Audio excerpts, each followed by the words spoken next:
What's up, everybody? Rob here. So this is just a real quick video I'm putting together, no script. I'm just going to be stream of consciousness as these things come to my head. So the past week has been fairly interesting in the American political world, and by interesting I mean it's been a toxic cesspit.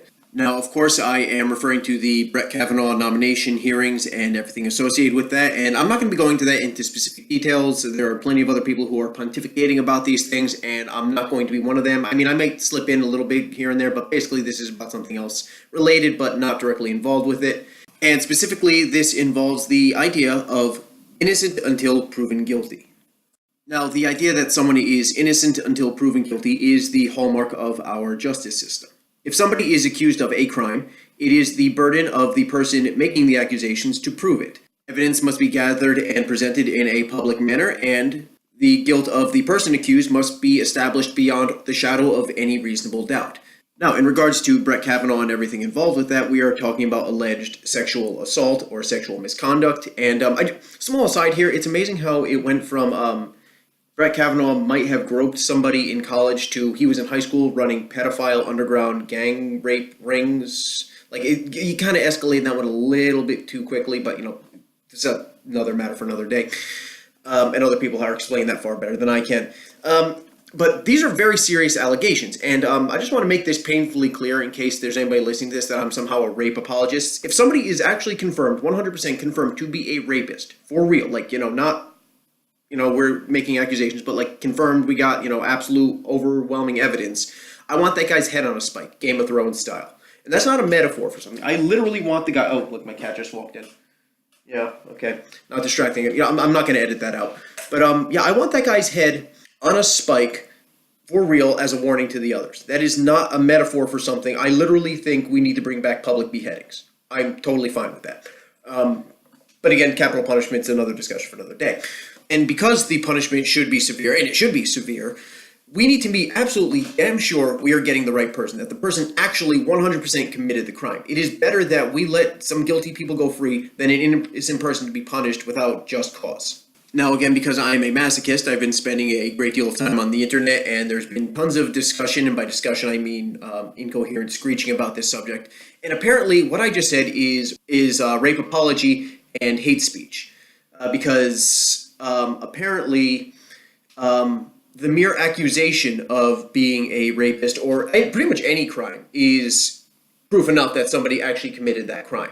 And that is an extremely disturbing trend that is growing within this country. And I think the confusion comes with the phrase, we should believe all victims. And the answer is no.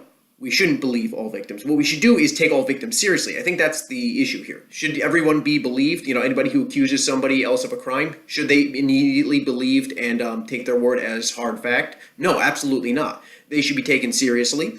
Law enforcement should be involved. There should be a thorough and full investigation. All evidence should be gathered and presented, and then a decision can be made. It is absolutely incumbent on us as a society that we take victims of all crimes, especially sexual crimes, absolutely 100% seriously, and they are investigated to the fullest extent available. But that does not mean we just blindly follow whatever somebody says. I mean, in the past, there were famously witch hunts where people would accuse others of being witches, and that, Salem. Remember the Crucible, in high school? If you went to high school in the United States, I'm sure you read the Crucible. If you actually paid attention in class, that's kind of what they were talking about. That's the whole point of the book, is that, the baseless accusations of people got in Salem. It was, I think, 19 people. They were executed because of the accusations of somebody who, just felt like doing it. They thought that, oh, this person was a witch. They're putting spells on me. They're, causing all these problems. And now 19 people got strung up, except for, one guy, Giles Corey. He got pressed to death with giant rocks. But, that's, details.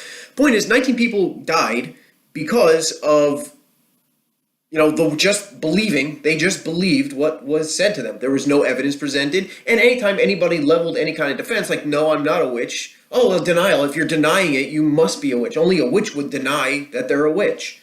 I mean, I hope you all see how patently absurd this particular brand of logic is. And the exact same thing is happening today. I mean, people have been saying, I've been seeing on Twitter and on Reddit about, Brett Kavanaugh, he's accused of being a rapist. Therefore, he must be a rapist, and the burden is on him to prove that he isn't. Now, first off, for a lot of these people, nothing will ever prove that he isn't a rapist. I mean, as soon as the accusation's made, that's it. And, like, no amount of evidence, or in this particular case, lack of evidence, is going to assuage them. There's always going to be some sort of, oh yeah, well, they just didn't find enough evidence, or it's been hidden or buried or covered up or whatever it is. It's never going to be good enough, and they're always going to be a rapist. But more importantly, that's how dictatorships work. That's not how free societies work. In a dictatorship, if someone is accused of crime, they are guilty, and the burden is on them to prove that they are innocent.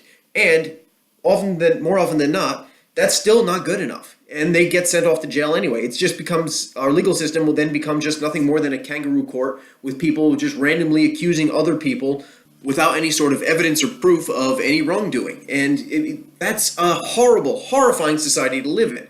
And this is right now being advocated by people in the United States as we speak. They think this is a good thing. This is something that, we should, strive for as a nation. And the famous, there's a saying that people say, oh, if you're innocent, you have nothing to worry about. That is terrifying.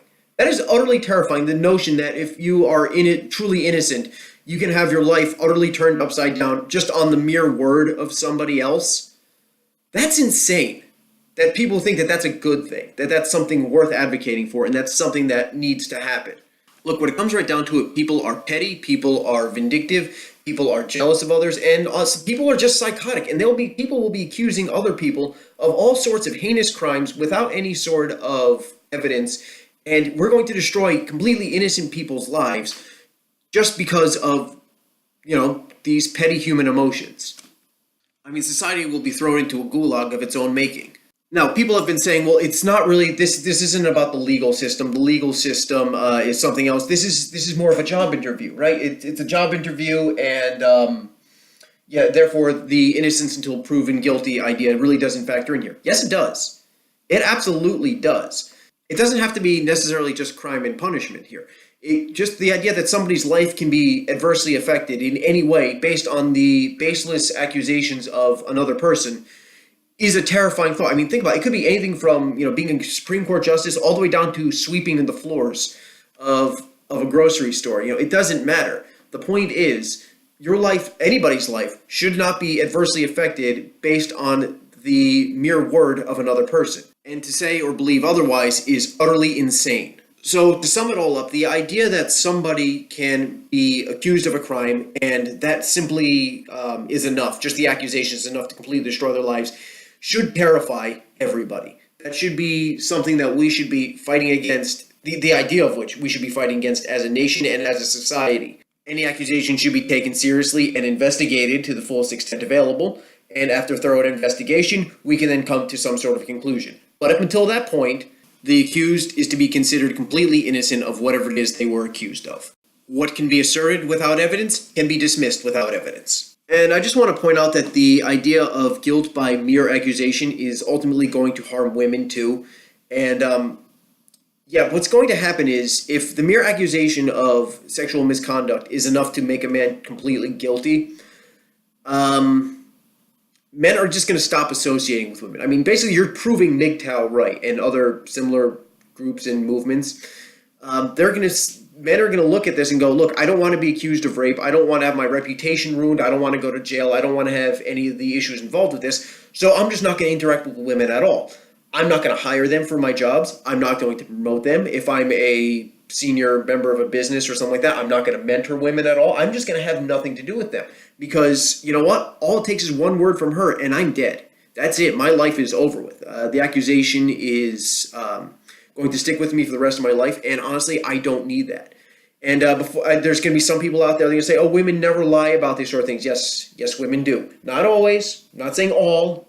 Not a collectivist. But it has happened. The UVA case, Duke lacrosse team, Mattress Girl, bunch of others, where it turns out that, no, the accusations were demonstrably false. It doesn't matter. These people's lives are still ruined. So if we take on as a society that, all men are guilty of rape just by virtue of someone's word, men are not going to hire women anymore. Men are not going to interact with them in any way. They're not going to get promoted. And women will be the ultimate, losers in this. And also, if a woman is actually raped, people are going to be less likely to believe her because we have all these false accusations going on. So So those are just my thoughts on this particular topic. Please hit the like and subscribe button. More videos will be coming out whenever I get around to it. And have a good day. Or don't have a good day. You're adults. You can have any kind of day you want. See you later.